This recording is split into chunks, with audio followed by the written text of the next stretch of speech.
Hello friends, welcome to my channel. আজকের আমি তোমাদের সাথে শেয়ার করব সম্পূর্ণ নিরামিষ মোচার একটি রেসিপি।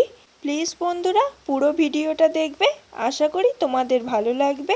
আমার চ্যানেলটা সাবস্ক্রাইব করা না থাকলে সাবস্ক্রাইব করার অনুরোধ রইল। আমি এখানে দুটো মিডিয়াম সাইজের আলু কেটে নিয়েছি, কাঁচা লঙ্কা, শুকনো লঙ্কা, তেজপাতা, 5 ফোড়ন, আদা বাটা, ছোলার ডাল নিয়ে নিয়েছি, মোচা কেটে ভালো করে ধুয়ে নিয়েছি।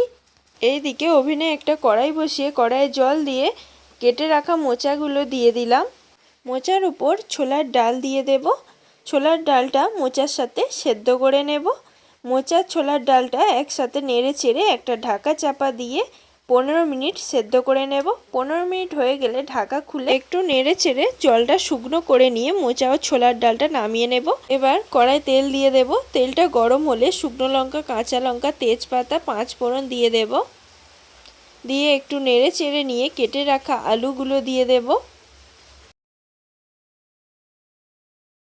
আলুগুলো তেলে একটু নেড়ে চেড়ে নিয়ে সেদ্ধ করে রাখা মোচা ও ছোলার ডালটা দিয়ে দিলাম।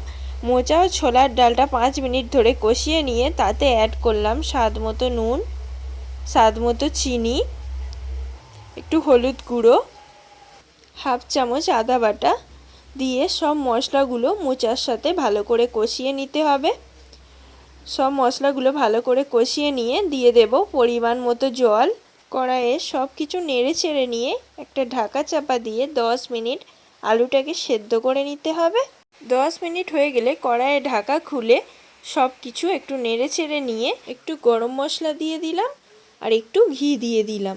ঘি ও গরম মশলাটা মোচার সাথে ভালো করে মিশিয়ে নিলেই তৈরি আমাদের সুস্বাদু মোচার ডালনা।